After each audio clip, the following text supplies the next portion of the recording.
Now I'd like to call upon to the stage our National Chair, Chair of March of the Living Canada, Nancy Ditkofsky.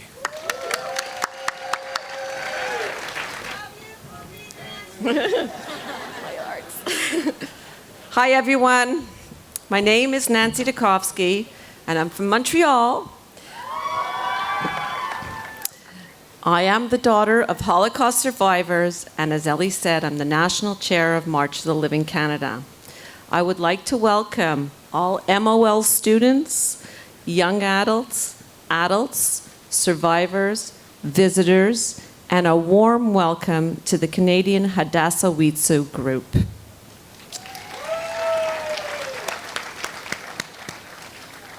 On behalf of everyone here tonight, I would like to thank the three survivors, Rini, Tommy, and Miriam, for sharing your messages, your hearts, your tears, and your good wishes. All the survivors who are here tonight for the first time, or for the 10th time, or for the 17th time, thank you for your spirit and for your devotion. You are truly heroes.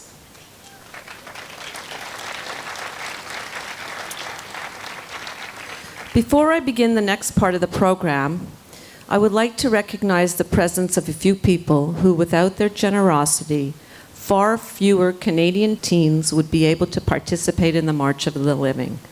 Harold Schneer, together with his wife, Helen, and their daughter, Jennifer, along with Ben and Hilda Katz Foundation, Anita Eckstein, Heshe Altbaum, along with her husband, Stephen, all of whom have established endowments at the Jewish Foundation of UJA Federation of Greater Toronto that enables students from Toronto and from across Canada to participate in the March of the Living. We recognize them along with so many other donors to Federation campaigns across the country that make the March of the Living accessible to every child who wants to participate in this exceptionally important program. We thank you.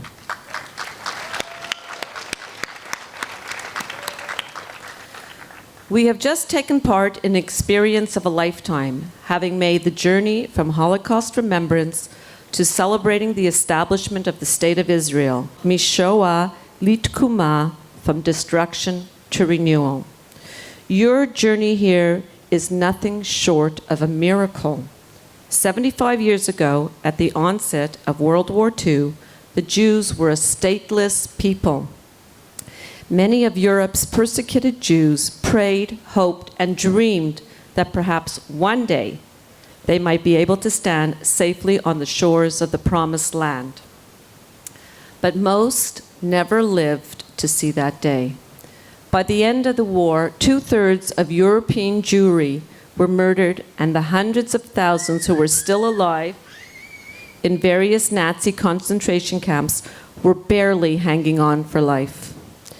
How many of them would have ever thought that just a few years after the Shoah, the Jewish state would be reborn in our ancient biblical homeland? How many would have ever dreamed that this state would one day inspire the world in innovation, science, medicine, music, and literature?